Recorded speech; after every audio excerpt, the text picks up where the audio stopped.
And this has made it all worth it. I'm a Rangers fan, but as I said in Scotland, I worked full time at Motherwell. That has got to be a record for the channel. Head job in IFK Gothenburg for 2 years. Yeah, it's kind of as if these big clubs have forgotten where they come from. I went out to Shanghai SIPG with Bon Jovi's boys. The football stadium lottery has paid off already. Wigan Athletic here at Fleetwood, Liverpool legend Bill Shankly. Yeah, I'm blown away by this place. With what's going on in the world right now, I wanted to show you a full spectrum of football clubs in one day, from grassroots football all the way up to Premier League giants. I've been to a lot of stadiums in my time. Sometimes I do just rock up and they have been my best videos and they've been so surprising. Some clubs have been so welcoming, but yeah, today I'm going to show you the process of me turning up to 10 different stadiums. How many will we get inside? Will we score a goal? Will we see a pitch? Will we see, will we get some good shots? I'm not sure, but yeah, let's go.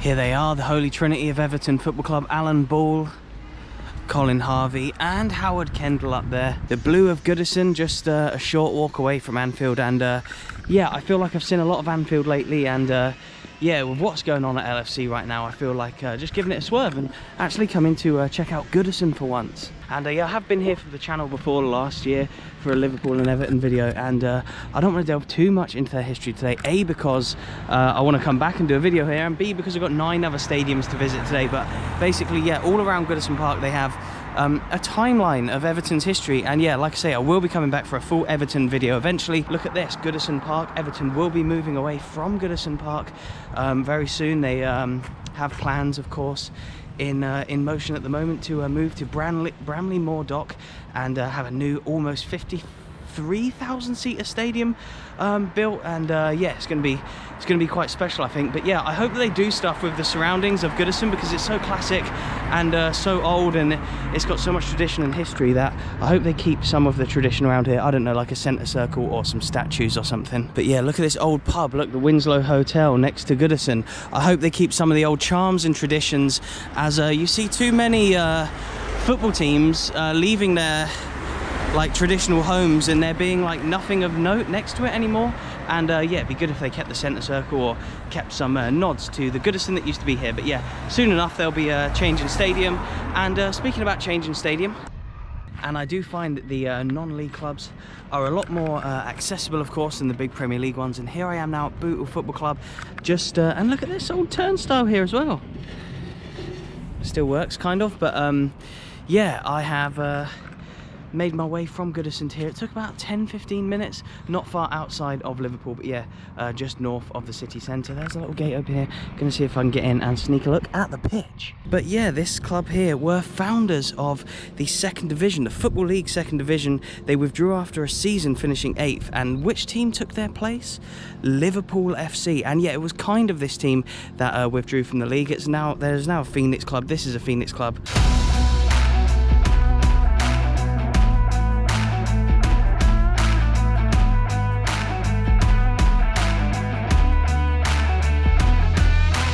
Much like a lot of the former Football League clubs of old, this now non-league club is a Phoenix club of the older like Football League version of BOOTLE FC. And yeah, fair play to the guy working here. He said I could come on the pitch.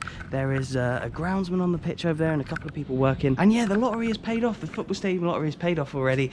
Obviously, we're never going to get inside Goodison, but yeah, now we are here inside of BOOTLE FC. I think Jamie Carragher was born in BOOTLE. But yeah, the original BOOTLE folded in the 50s, and I think the Phoenix club was born around the 70s, and they now play here. Is this the same home as their last one? I haven't done my usual research into the stadiums today. I've just yeah, winging it a little bit. I do have a couple of facts. Like I say, these were in the Football League before BOOTLE FC, and their place was taken over by Liverpool. I was just chatting to the groundsman over there about the club, and yeah, they used to have an old stadium, and yeah, this is the newer ground. As yeah, it's in an industrial area. You can kind of tell it's a newer ground just based on its location, basically. But yeah, we were just chatting there about some of the other clubs that I'm visiting today. Southport, FYLDE, all coming up later in this video. But this is why it makes me sad with all the Super League chat and all the nonsense that goes around with that, is that you have such welcoming people at these smaller clubs who are really getting left behind by the John Henrys, the Joel Glazers, the Stan Cronkies. They couldn't give a about these teams. And yeah, there's so many inviting amazing people here. I could never just walk up to someone working outside of Goodison and say, can I have a quick look at the pitch? Although it should be absolutely fine, they'd never let that happen. Whereas you come to a community pitch like this, a team that is, you know, probably very well ingrained with the community and with grassroots football and with helping youngsters, and yeah, like I say, the general community that, yeah, you come here, you can chat to the people, and it's so much more accessible than a Goodison. But yeah, what history could have changed in football if BOOTLE didn't pull out of the league, and obviously Liverpool went in, and yeah, look at what's happening with them now compared to BOOTLE. BOOTLE here are a smaller non-league team in the Northwest Counties division, and yeah, Liverpool are obviously looking to break away into a Super League. But before Liverpool ever got into the league themselves, it was BOOTLE, this club here, or yeah, the club from before anyway, the non-Phoenix club, was in their place. And yeah, just look at this, what a lovely sunny day, and yeah, a great day to come and visit some non-league clubs like BOOTLE. But yeah, anyway, about to head off to ground number 3.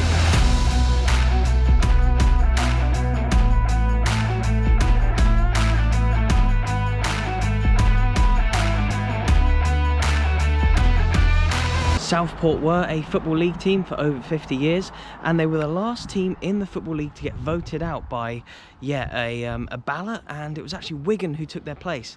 And they've actually gone in completely different directions, but we will be going down to Wigan a little bit later on. I think they're the 9th stadium I'm seeing today, so we've still got a bit of a journey ahead of us. But yeah, here now outside of Southport Stadium. Yeah, whereas Southport got voted out of the league for Wigan in the 70s. Like I say, they were a league team for over 50 years. You can see the support up on that picture there when they were, looks like they're playing in the Vanarama National League in that picture. But yeah, Southport were once a very prestigious Football League team. They even reached the FA Cup quarter-finals one year. And yeah, if you look at the team that have replaced them, Wigan, in the league during that ballot and that vote, then yeah, you'll notice that Wigan have obviously gone on to win the FA Cup. So yeah, quite the different direction these clubs have gone in since one came into the league and one went out. And another cool fact about Southport is that Liverpool centre-back Ben Davies, yet to play for Liverpool of course, but the centre-back we signed from Preston, along with, of course, we signed Kabak, who's been in the team since the signing of the 2 players in January. But yeah, Ben Davies, when he was at Preston, actually played here on loan at Southport for, I think, a few games, maybe about a season in 2015, I think it was. So yeah, shows the stature of the club that, yeah, even their loanees have gone on to play for Liverpool. Anyway, yes, stadium number 3 done. Let's go and find number 4. And if you're looking for European Super League clubs, then look no further than Preston North End.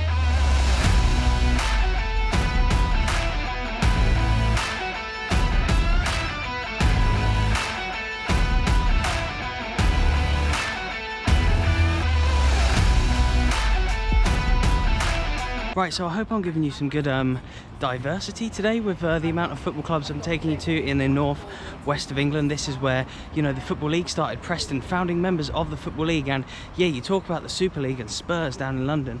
They've won 2 league titles, the exact same amount as Preston North End, who won the first 2 league titles ever, in fact. I do have a couple of facts I'm going to tell you about Preston just now, but yeah, I do want to come back and do a full Preston North End vid. Of course, I'm just stopping by quickly today. But yeah, what an imposing stadium. This is probably the 2nd biggest club we're going to be visiting today, after Everton. If you look at like trophies and prestige of club, this team is huge, and yeah, so many legends have played here as well. That is a really like unique structure of the corner of the stadium there. Just look at that. Absolutely love this. Look, a huge stadium, this one. And yeah, if you're talking about legends, the 2 that really jump out at you when looking into the history of Preston North End: Sir Tom Finney, who has a statue around the corner, and of course Liverpool legend Bill Shankly also played here, won the FA Cup here as well. Yeah, like I say, if the Super League was to be formed back in the late 1800s, then Preston would have probably been the first name on the team sheet. They'd have been the Man United or the Liverpool looking to break away, I'm sure. Like I say, they did win the first 2 Football Leagues there ever were. They were the first ever Invincibles. They never lost in the first ever season of the Football League, becoming champions. I think they also won a double that year. They won the FA Cup. So yeah, a huge team, Preston. They've had legends like Tom Finney, like Bill Shankly, and yeah, they're a huge part of the footballing story, not just in the northwest of England, but also in the entirety of the country as well. But yeah, like I said, I don't want to go into it too much just now. I do have a full Preston video planned, and yeah, it's time to head off to another local non-league club. So yeah, really covering the spectrums of the football pyramid today. Let's go.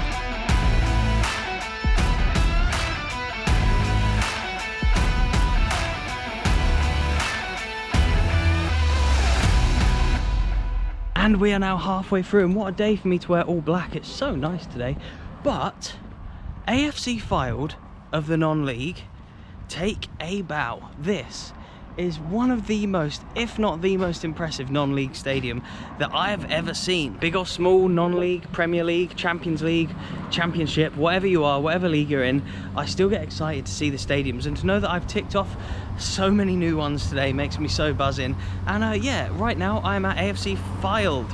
What is there to tell you about this club? They were relegated out of the National League during pandemic, and they now play in the National League North, same as Chester, where I've been to recently. Born out of two merging teams, they didn't change their name to AFC Fylde until I think 2008 or 2009, and in recent years they've had some huge success. So they were in the National League playoff final against Salford. They lost 3-0. That was at Wembley. And before I get into that, look at the floodlight, look at the shape of these floodies. Hang on, you've never seen floodlights like that before in your life. Fylde, fair play, that is absolutely insane. Right, I love this place.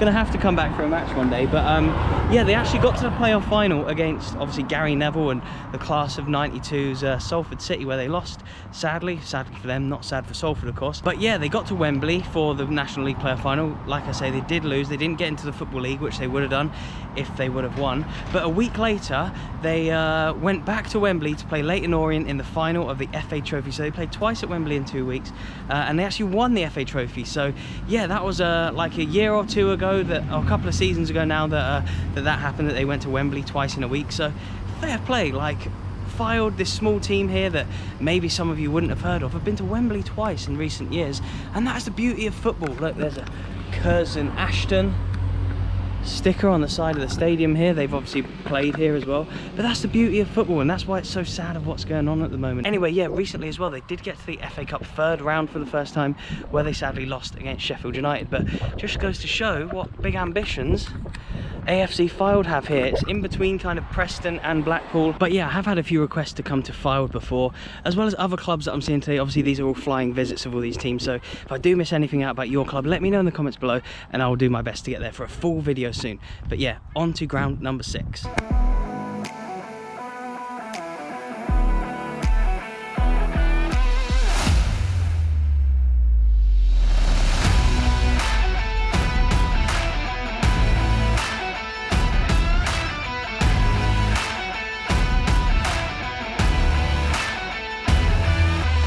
Right, and as you can see from a few of those shots that I've just put on screen, I am now at the home of Blackpool, and look, here is Stanley Mortensen, the man who scored a hat-trick in the FA Cup final for them. Look at that, what a legend. There's a few statues around here actually. As you can see, I've got a mask on the old chin in case I get to go in. There's a few entrances, club shops open, that kind of stuff, so I'm going to ask if I can take a look at the pitch. What's the only one we've seen so far? Is it only BOOTLE that we've seen so far? I think it might be. So yeah, I am going to see if I can get inside Bloomfield Road, but I do have some facts about the club for you. 2 Blackpool players were part of England's 1966 World Cup winning squad. Alan Ball even played in the final, and there is also Jimmy Armfield, who there is a statue of that I will be taking you to shortly in this video. So yeah, you may think of Blackpool now as, you know, a League One club who ruined my ACCA last weekend. Cheers Blackpool. But you may think of them now as a smaller League One club, but look, they have an amazing history with yeah, look, players who have played in World Cup finals, and not to mention Sir Stanley Matthews, the Ballon d'Or winner, but we will be getting into that shortly. Right,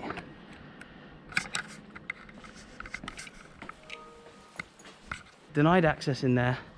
I will also ask in the club shop as well, but yeah, loads to show you on the outside and more to get into about Blackpool. Right, yeah, that was a shame I couldn't get in, but basically the inaugural Ballon d'Or winner was won by a Blackpool player who you probably may have heard of before, called Sir Stanley Matthews. Of course, I couldn't come to Blackpool and do a video about the club without mentioning the man himself, Stanley Matthews. And yeah, whilst Blackpool did lose 2 FA Cup finals in the 40s and 50s, he would eventually have his time to shine for Blackpool, and Blackpool did win the FA Cup against Bolton 4-3. That was in 1953, and yeah, although it was a different player who scored a hat-trick that day, the first statue that we saw just around the corner there, it was actually known as the Stanley Matthews final for his performance, and for their turnaround it was 4-1 to Bolton with not much to, oh sorry, I think it was 3-1 to Bolton rather, with not much time to go, and then Blackpool made it 4-3 later on. But yeah, amazing to think of yeah, Stanley Matthews, what an amazing player. He was the pioneer of the game, an amazing winger, won the Ballon d'Or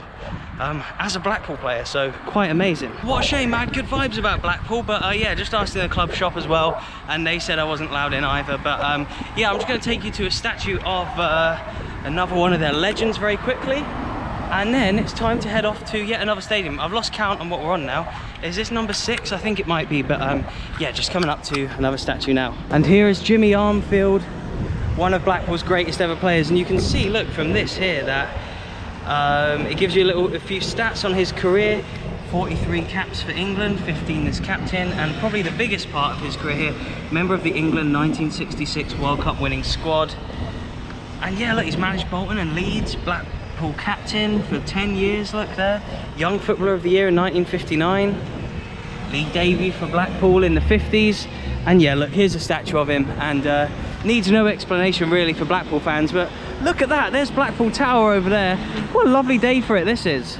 And yeah, since their glory days of Matthews and Armfield and stuff in the 50s and the 60s, then Blackpool, you might think, haven't really had much to shout about, but they did actually get to the Premier League, of course, around 2009, 2010. They even beat Liverpool at Anfield in 2010, 2-1. And yeah, Ian Holloway's men, of course, put Blackpool back on the footballing map. But yeah, they became sort of everyone's favourite second club, didn't they? And they rose through the ranks of English football to reach the top division again. And yeah, it's quite an amazing story, really. And they're obviously a wicked club that everyone loves and has an affinity for, especially back in that time anyway when they're in the Premiership. And maybe their local rivals wouldn't say that they love them and have an affinity for them, but I think a lot of clubs around the country didn't admire what Blackpool did, but they were then obviously run into the ground by, I'll say it quietly, the Oystons. Despite making it to the Premier League, there was a huge lack of investment, which led to on-field protests and Oyston out campaigns and stuff like that. And eventually, in 2019, the Oyston family did sell up, much to the wishes of the Blackpool fans, and now they have a different owner. Yeah, Simon Sadler is their new owner, I think a Hong Kong-based businessman. Yeah, let me know your thoughts below, Blackpool fans. When will you be back into the Premier League? Yeah, comment below. Please do remember to like this video. I'm covering a lot of miles today. We're about to go on to club, I think, number 7. So yeah, subscribe if you're new, because I do get to as many clubs as I can. Blackpool fans, I will come back and do a proper dedicated Blackpool video soon. Hopefully I can get inside that time. But yeah, in the meantime, let me know what you think of the club and their future plans and their whole Oyston thing as well. Thank you very much. Right, on to club number 7, 6? I don't know. And look, club number 7 of the day, Fleetwood Town. I will just touch it so you can see. But yes, the drive here from Blackpool is lovely. You get to go through Blackpool and see the tower and all the amusements and stuff like that. I did ask if I could go inside this one. They were so friendly, said I couldn't come in. They do have a game tonight, so yeah, they've got COVID zones and all that kind of stuff. But if I can just quickly sneak the GoPro in here, they did say I could film around here, which is absolutely fine, like I can vlog from the outside. But yeah, look, you can sort of see in through there. I guess the corner flags are up. And yeah, a couple of facts about Fleetwood before we get on to club number 8. I'm very tired now, so please do hit that like button. Yeah, a couple of quick facts about Fleetwood. Their stadium is called the Highbury Stadium, the same as obviously Arsenal's old ground, Highbury. And Jamie Vardy once played here for Fleetwood, and when they were in the non-league, Leicester bought him for £1 million, making Jamie Vardy the first ever £1 million non-league player. And yeah, I've read Jamie Vardy's book, and he played for a couple of non-league clubs, but here at Fleetwood, this was his last non-league club before he went to Leicester. And look at that, quite a nice modern ground, this one, just north of Blackpool. But yes, we are now heading off to ground number 8 of the day. I don't know if I've ever done this many before in a day. Right, let's go. And look at this, I am now inside stadium number 2 of the day, and this is an amazing one. Yeah, the gates were just open, and I'm able to just come around and look at this. This is class.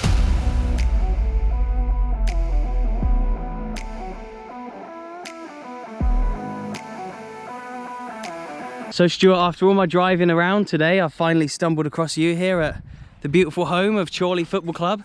You were just telling me as well about like the other clubs that you've worked for and stuff like that as a groundsman. Do you just want to explain a bit about like who you've worked for in the past? Well, as you tell with the accent, I come from Glasgow. Yeah. So nice to meet another Scottish person to get on the vlogs. Yeah. So, I'm a Rangers fan, but as I said in Scotland, I worked full time at Motherwell. Yeah. Started as a volunteer, then got a full time job. After then, got a head job in IFK Gothenburg for 2 years, so that was good. Then after that, I was fortunate enough I went out to Shanghai SIPG with Andre Villas-Boas. A couple of the players there, which was magical. We were talking about that. Hulk and Oscar were there at the time that you were there. Ricardo Cavallo, all good guys. What's the Chinese support like for those big games? Like, is it a little crazy. bit? Is it good? Yeah. It's like it's a different crazy. It's a bit. It's not like as passionate as the UK. After China, I went to Vietnam. Built a big academy out there, 7 pitches. That was good. Ryan Giggs and Paul Scholes was out there with us. So yeah. For me, that was like magical because these are like my football heroes. So to work with them and live with them for a little bit was good. Then after Vietnam, I went to Kuwait. Nice. I managed 33 pitches, 10 stadiums, 21 training pitches. I'm a bit of a journeyman in like my career, I'll be honest, but I like it because I'm not just in one club and with an elite title. I'm not really looking for that. For me, when I went to Sweden, it's similar to CHORLEY. Like I need to manage budget, small, whatever, make something of how to make a field better. And Gothenburg was exactly the same. It's a sleeping giant of a club. But Didn't they get to a cup final against Dundee? Was that Gothenburg? Dundee United. Yeah, that's right. That was a UEFA Cup. That's right. Yeah, they beat. them, Yeah, that's it. Yeah. I thought I'd heard them get to a final at some point. Yeah. Aye, no, big team. There you go. Sven-Göran Eriksson was the manager at the time. Yeah. So there, and you're talking about artificial. So yeah, in Sweden, when I was there the first year in 2015, very negative start for professional football. It was the first time when I was there that they'd played more than half the league teams played on artificial. And for me, or anybody like a groundsman, you don't want to play professional football on plastic grass. So what are your thoughts on all the Scottish artificial pitches then? Being a Scot yourself? They serve a purpose, but for me they're not for a Premier League club, for small clubs. Yeah, obviously it brings a source of income and you can rent it out, but nah, you don't want to play. They're not professional. But then you were saying about Kuwait. Yeah, Kuwait, different climate. I was like highs, 52 degrees heat. For a Scottish person, not the best. Yes, stay out of the sun. Yeah. So, but no, it was good challenge. Just try to keep grass growing in 52 degrees heat, so you get like the opposite, the balance. But for me again, love it, and that was it's just part of my career. Then as I say, I came here now, been here 2 weeks, and as I say, I was fortunate enough to know the assistant manager from my time in Vietnam, and that's why I'm here, kind of helping them out, and I'm happy to be here. Amazing.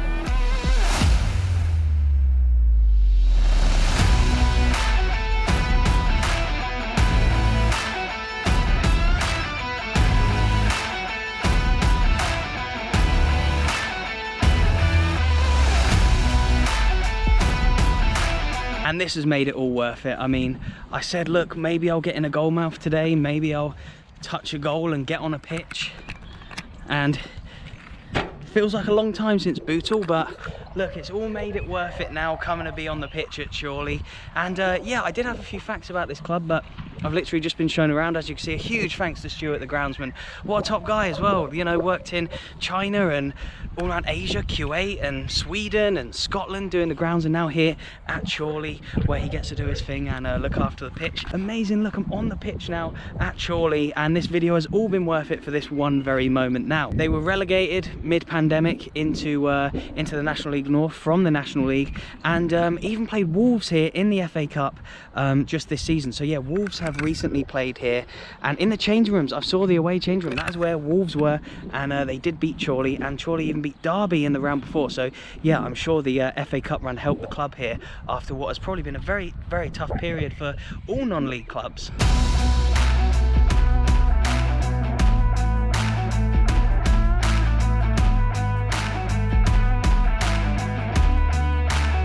But yeah, makes it all worth it, doesn't it, when you get to go on the pitch and touch the goalpost and see the inside changing rooms and stuff like that of teams.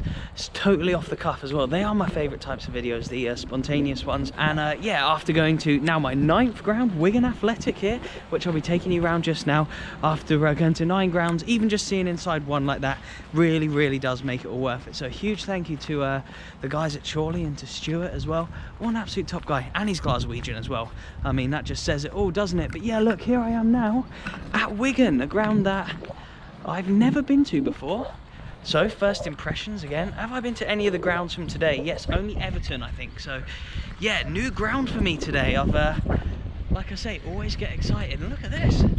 A big old boy, this one, isn't it? The DW. Look at that, there is Dave Whelan. I've known about this statue for ages.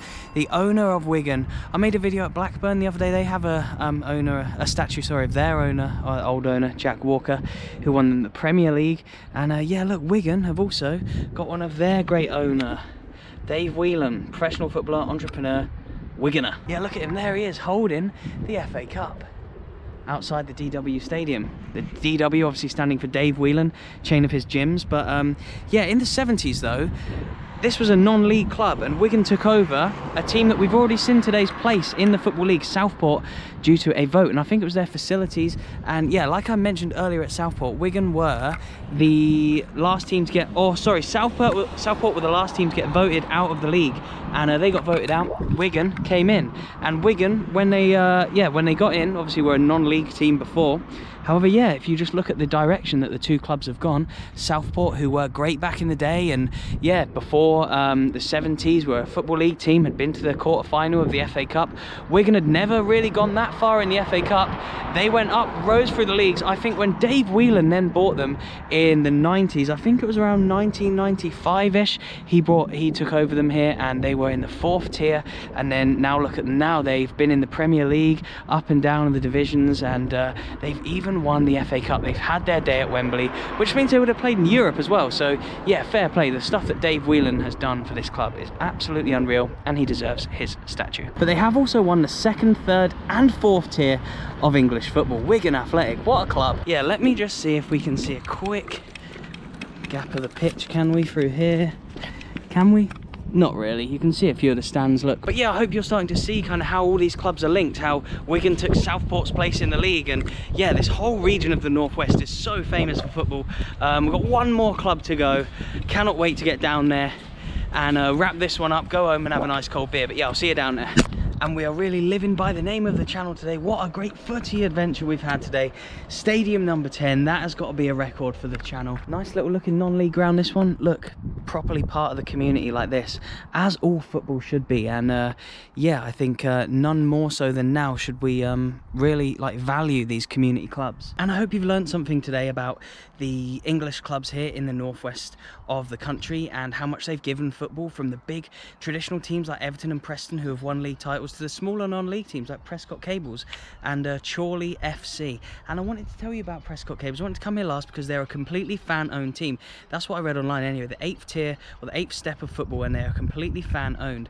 And I wanted to finish here because of what's going on at the moment. We should be appreciative of these teams, and it kind of seems to me like Man United, Liverpool, Arsenal, Chelsea, Man City, Spurs have all kind of forgotten that this is an ecosystem, and it's not just for the big and for the powerful. And look at how much these clubs are all intertwined. Look at Southport and Wigan. Wigan took Southport's place, and now look at them. Look at the two and how they've changed. And BOOTLE, where we were earlier, the first pitch that we kind of saw today, the 2nd stadium of the day. That seems like a long time ago now, but BOOTLE were in the league before Liverpool. Liverpool took their place, and now they're going for the Super League. It's kind of as if they've forgotten their roots. You also look at Southport, where we were earlier. Again, going back to Southport quickly, Ben Davis, a Liverpool player, current Liverpool player, played there on loan. He also started at Preston as well, where we were. So yeah, it's kind of as if these big clubs have forgotten where they come from and what football is all about in this country. I guess if you've got this far in the video, you might have enjoyed it, so please do remember to hit that thumbs up button. It really, really helps. 10 stadiums in a day. Let me know if you want me to go to any more, and if you want me to cover any of the 10 that I've seen today in a little bit more detail. Please do subscribe as well, because there is way more coming up. I'm knackered. I'm going home for a bevy. See you later.